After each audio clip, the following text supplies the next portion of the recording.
1 Samuel 28. And it came to be in those days that the Philistines gathered their armies for battle, to fight with Israel. And Achish said to David, "You know, of course, that you are to go out with me in the army, you and your men." And David said to Achish, "Very well, you shall know what your servant should do." And Achish said to David, "Very well, I make you one of my chief guardians forever." And Shemuel had died, and all Israel had mourned for him and buried him in Ramah, in his own city. And Shaul had put away the mediums and the spiritists from the land. And the Philistines were gathered, and came and encamped at Shunem. And Shaul gathered all Israel, and they encamped at Gilboa. And when Shaul saw the army of the Philistines, he was afraid, and his heart trembled greatly. And Shaul inquired of Jehovah, but Jehovah did not answer him, either by dreams, or by Urim, or by the prophets. Shaul then said to his servants, "Find me a woman who is a medium, or go to her and inquire of her."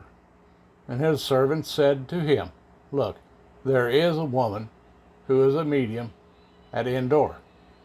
And Shaul disguised himself and put on other garments, and went, he and 2 men with him. And they came to the woman by night. And he said, "Please divine for me, and bring up for me the one I shall name."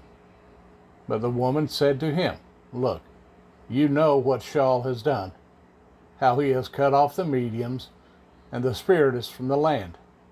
Why then do you lay a snare for my life, to put me to death?"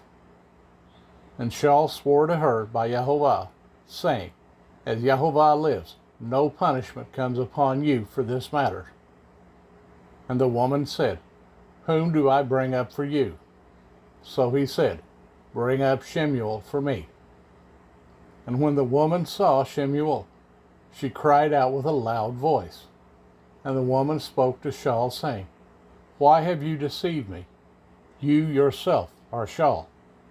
And the sovereign said to her, "Do not be afraid. What did you see?" And the woman said to Shaul, "I saw a spirit coming up out of the earth." And he said to her, "What is his form?" And she said, "An old man is coming up, and he is covered with a mantle." And Shaul knew that it was Shemuel, and he bowed with his face to the ground and did obeisance. And Shemuel said to Shaul, "Why have you disturbed me by bringing me up?" And Shaul answered, "I am deeply distressed, for the Philistines are fighting against me, and Elohim has turned aside from me, and does not answer me any more, neither by prophets nor by dreams. So I have called you to reveal to me what I should do." Then Shemuel said, "And why do you ask me, seeing Jehovah has turned aside from you, and has become your enemy? And Jehovah has done for himself as he spoke by me. For Jehovah has torn the rein out of your hand, and given it to your neighbor, to David, because you did not obey the voice of Jehovah, nor execute his burning wrath upon Amalek. Therefore, Jehovah has done this matter to you today. Further, Jehovah also gives Israel with you into the hand of the Philistines, and tomorrow you and your sons are with me. Jehovah also gives the army of Israel into the hands of the Philistines."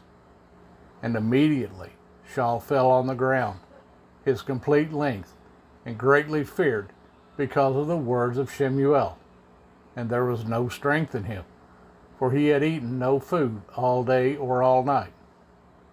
And the woman came to Shaul, and saw that he had been greatly disturbed, and said to him, "See, your female servant has obeyed your voice, and I have put my life in my hands, and has listened to the words which you spoke to me.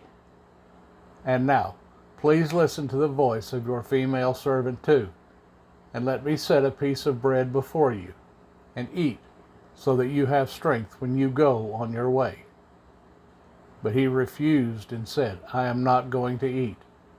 But his servants, together with the woman, urged him, and he listened to their voice. So he rose from the ground and sat on the bed. And the woman had a fatted calf in the house, and she quickly slaughtered it. And she took flour and kneaded it, and baked unleavened bread from it. And she brought it before Shaul and his servants, and they ate and rose up and went away that night.